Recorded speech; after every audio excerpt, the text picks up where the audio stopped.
I'm going to talk about using Snapshot automation with preview mode to quickly set up two scenes, automating the volume, the panning, some EQ, as well as reverb. So we have a scene that is a character entering a hall,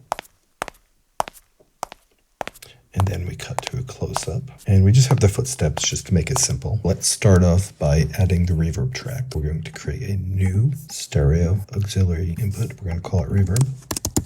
I'll turn on the inserts column and we'll add deverb. It's just the simplest reverb. So now we're going to set this up for automation. To do that, we'll just click on the auto button and select all of the parameters. You can do that by shift selecting or Command A, click add, and then OK. And you'll notice that all the parameters now have a green bar around it, indicating that it's ready to be automated. We're going to open the sends window so we can send the footsteps from the send A to the reverb track. Notice your send volume always begins down at 0, so you always have to bring it up to send reverb to that channel.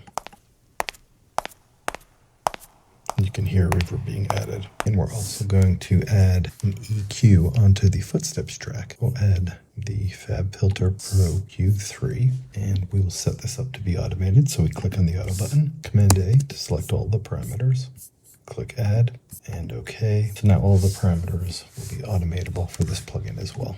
Let's open up the automation window, and we want to automate plugin, volume, pan, and send volume. Send volume is the volume being sent to the reverb from the send. And we're also going to place the plugin in preview mode. This is what allows us to do snapshot automation. So we can loop a scene and set a bunch of parameters, then hit manual write, and it'll write all of those parameters to that selection. Let's go back to the tracks, and we'll put each track into an automation mode. We'll choose touch, and I'm going to select the first scene. To make it easier, I just color-coded the clip. So this is the first scene. So you notice as soon as we touch one of the parameters, I'll start adjusting the volume for this scene. The automation button turns green, meaning we buffered the volume automation. I'll also open up the send volume. If you hold down shift, you can actually open up both together, and I'll add some reverb. We want something appropriate to the size of the space that we're seeing here. I'm going to open up the reverb and just create some settings that would be appropriate. So this is a hall. Let's try church. No, it's too big. I think hall works. I'm just going to play with some of these settings. Pre-delay. I'm going to lower the main volume and bring up the send volume, so we have a little bit less of the original but more of the reverb. Notice that the mix is set to 100% wet. Any effects return on its own track, you should always have it set to 100% wet. So because it's distant, let's EQ it a little bit too. So when something's distant, we're here a little bit less of the high end. So I'm just going to click this plugin at the top. Now because we're in preview mode, whatever the setting I set this to is going to be saved in a buffer. So when I hit the write to all button in the automation window, it'll write all these settings in. Maybe I'll take off some of the low end. So we go to the automation window, we click manual write. As soon as it gets to the end of the loop, or you press stop, this dialog will come up. You can click OK. Now all of those settings have been written into that selection. So let's go to the next scene.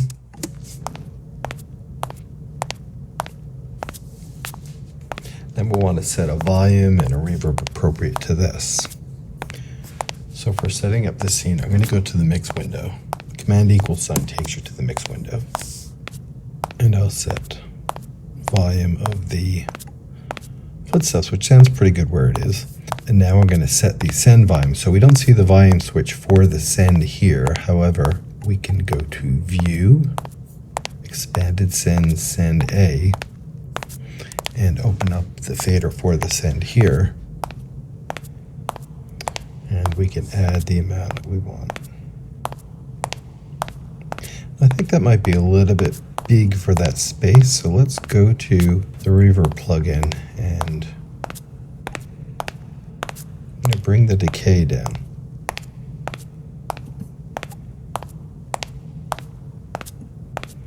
could even try changing the room. I think the hall is good, but we just need a smaller hall. So again, this is the nice thing about being in preview mode, is you can just let it loop and you can play with the settings to what you want. And when you're happy with it, when you write the selection, it'll write that setting in. We're going to do some real-time automation with this once we get the general level set, but I think that's going to take a little bit of this high end off of the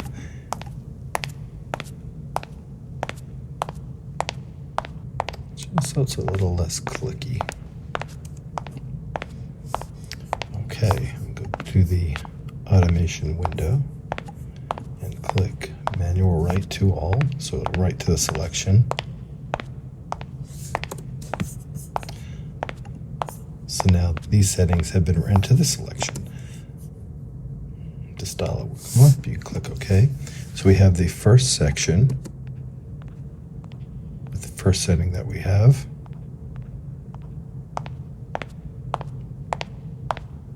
Now that we have written the snapshot animation using preview mode, I'm going to take it out of preview mode and I'm going to do some real-time automation, and that's in this scene. We'll have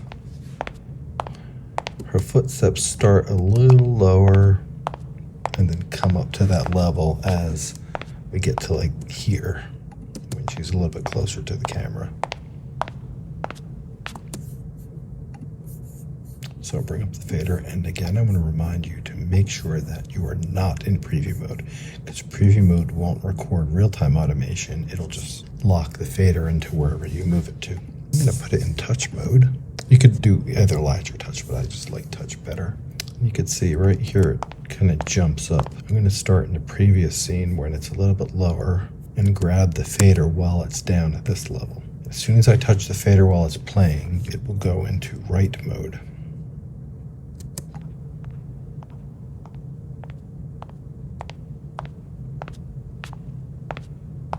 So let's play that back and see what it sounds like.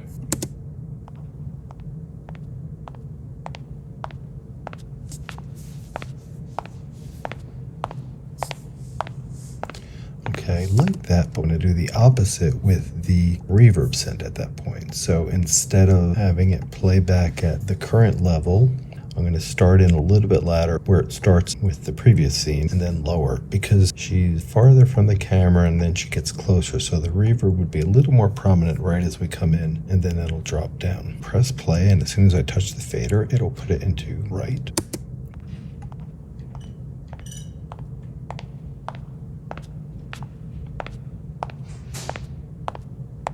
And I'll lower the fader as she gets close.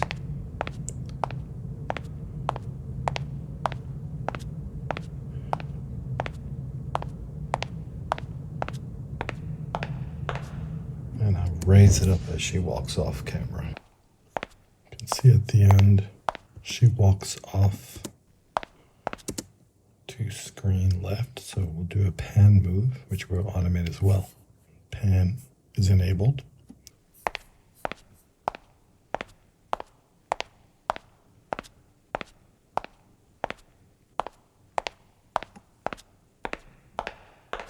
Let's go back and let's just fix. I think that reverb's just a little loud there.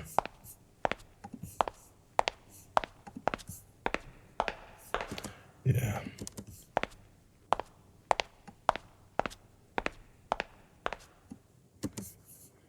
Okay, so there we have the scene. We started off with snapshot automation, kind of just setting the general settings for each of the scenes, and then we went in and did some real-time tweaks within the scene. If we look at the EQ, we'll notice the EQ changes with the scene.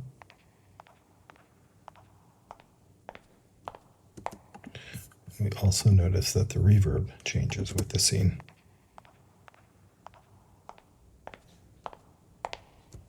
As well as our pan